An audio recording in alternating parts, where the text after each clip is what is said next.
program studi bimbingan dan konseling. Baik, di video kali ini saya akan mewawancarai salah satu guru yang ada di SMP Negeri 8 Palu tentang apa itu pendidikan seumur hidup. Kalian pasti penasaran kan? Yuk ikuti saya. Assalamualaikum Bapak. Waalaikumsalam. Permisi Bapak, saya ingin minta waktunya 5 menit saja. Saya ingin mewawancarai Bapak tentang apa sih itu pendidikan seumur hidup. Sekalian saya mau kasih tahu teman-teman yang di YouTube saya. Oh iya, kalau Bapak tahu saya dan teman-teman saya, nama identitas Bapak apa ya?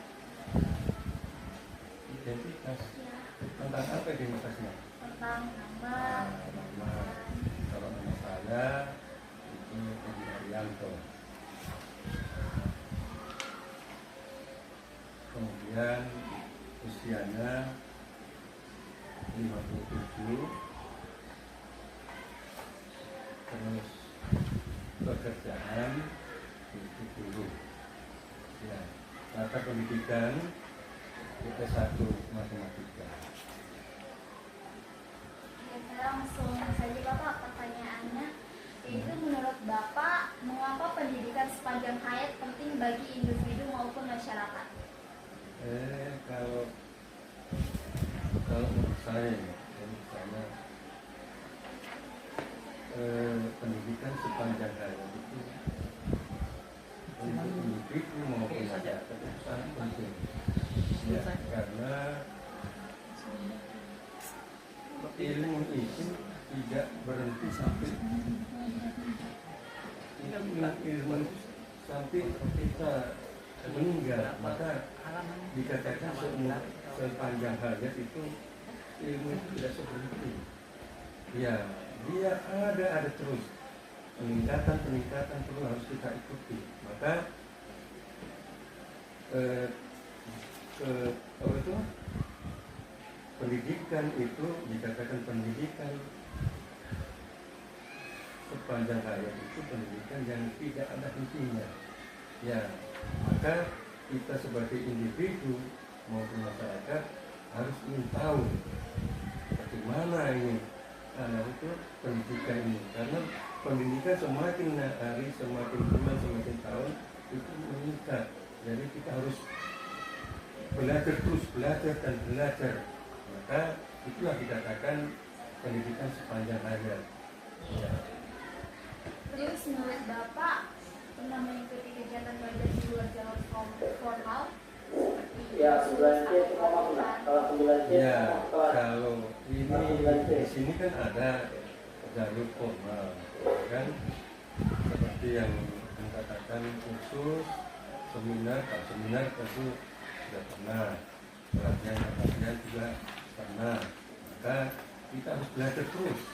Ya, maka sebagai motivasinya, maka kita sebagai individu, seorang masyarakat, maka kita harus selalu belajar terus, jangan pantang menyerah. Ya, maka kalau ada kursus, pelatihan atau seminar yang diberikan sama kita, maka kita harus ikuti terus, karena jangan sampai ketinggalan. Ya. Terus menurut Bapak pendidikan non formal atau informal memberi manfaat dalam kehidupan Bapak? Kalau pendidikan non formal dengan formal itu manfaatnya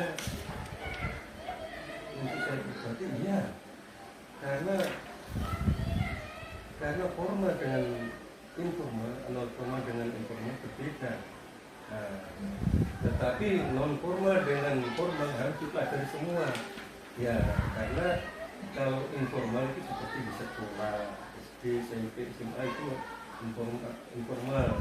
Nah, kalau non formal itu ya berkaitan dengan keterampilan, ya kursus-kursus ya itu. Maka disitulah harus dipadukan antara informal dengan non formal. Ya, kalau kita bisa teori, prakteknya tidak ada, cuma maka teori tanpa praktek, ya praktek tanpa teori, no. Ya, maka harus dibarengi informal dengan non formal. Ya, manfaatnya untuk kehidupan saya ya artinya kita bisa melakukan apa saja, baik teori, prakteknya. Ya, karena kita selalu lakukan, nah, maka kita bisa. Ya, gitu. Terus bagaimana pendidikan sepanjang hayat dapat diterapkan dalam kehidupan sehari-hari Bapak? Dalam kehidupan sehari-hari ya, contohnya saya selain guru, ya saya menyewakan sound itu. Ya, kenapa? Dari teori bagaimana caranya sound itu suaranya bagus, kemudian bagaimana cara melaksanakan. Nah, itu teori. Tapi praktiknya bagaimana bagaimana cara bermasyarakat. Nah, itu. Maka itu yang saya terapkan di masyarakat. Apa yang saya dapatkan itu. Terus Ya. apa tantangan terbesar dalam mewujudkan pendidikan sepanjang hayat di masyarakat kita saat ini? Kalau menurut saya berkaitan dengan apa tadi? Tantangan terbesar dan Tantangan yang terbesar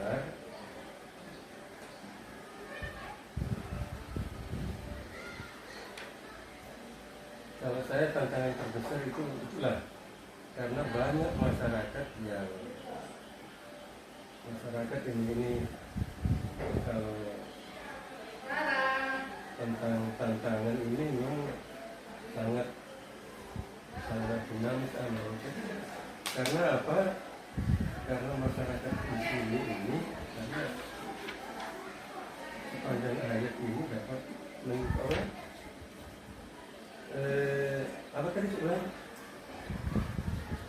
apa tantangan terbesar dalam mewujudkan pendidikan sepanjang hayat di masyarakat kita saat ini? Ya, karena ada kesenjangan. Ya, kesenjangan antara akses dan kualitas pendidikan karena kurangnya relevan. Ya, berhubung dengan kebutuhan masa depan. Nah, ini sehingga kesenjangan digital dan teknologi yang dapat memperlebar jurang ketika selaras, ya, sehingga termasuk tantangan terbesar ini. Ya, ini. Terus cara Bapak mengatasi tantangan tersebut seperti apa? Ya, untuk mengatasi tantangan itu makanya kita harus selalu belajar, harus ingin tahu. Ya, sehingga tantangan itu bisa kita jalani dengan lancar. Ya. Terus apa harapan Bapak terkait perkembangan pendidikan sepanjang hayat di Indonesia? Apa? Apa harapan Bapak terkait perkembangan pendidikan sepanjang hayat di Indonesia? Harapan saya itu dalam masyarakat Indonesia itu ya supaya ya inilah harapan saya sebagai masyarakat untuk masyarakat Indonesia itu ya ingin supaya masyarakat ini jangan ketinggalan teknologi, ya, sehingga ya jangan ketinggalan teknologi. Makanya itu kita harus terus belajar dan belajar, ya, sehingga masyarakat Indonesia tidak akan ketinggalan ilmu teknologi yang semakin melaju. Terus akhir, apa pesan Bapak bagi saya sebagai mahasiswa agar saya semangat dalam menjalankan pendidikan sepanjang hayat? Pesan saya sebagai orang tua, ya, untuk kalian mahasiswa, ya, mahasiswa ini, maka jangan pantang menyerah, ya, jangan pantang menyerah karena ya ilmu itu berkembang terus. Ya, kalau kamu menyerah maka ketinggalan. Ya, karena ilmu itu kalau kita pelajari tidak ada berhentinya, maka kita harus lebih semangat, cari ingin tahu, ya, jangan mempuas diri. Ya, kita harus ingin tahu ya apa yang kita hadapi. Ya, seandainya kita tidak tahu, maka kita tanya. Ya, jangan malu bertanya, hanya sesat jalan. Maka ini pesan saya, yaitu giat-giatlah belajar terus, jangan berhenti untuk menuntut ilmu. Ya, ini saya kan jangan mempuas diri. Ya, seandainya sudah dapat ilmu sedikit, jangan peduli, karena ilmu itu tidak ada batasnya. Ya, itu. Ya.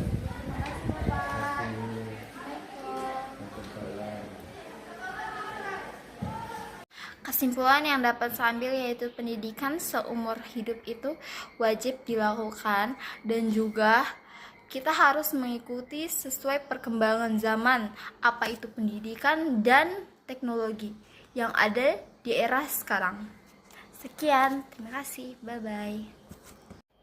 Nah, kalian sudah pada tahu kan apa sih itu pendidikan seumur hidup yang dijelaskan oleh Pak Edi dari guru SMPN 8 Palu. Oke guys, sekian dari saya. Bye-bye, semoga kalian mencermati apa yang telah dikatakan oleh Pak Edi. Bye-bye.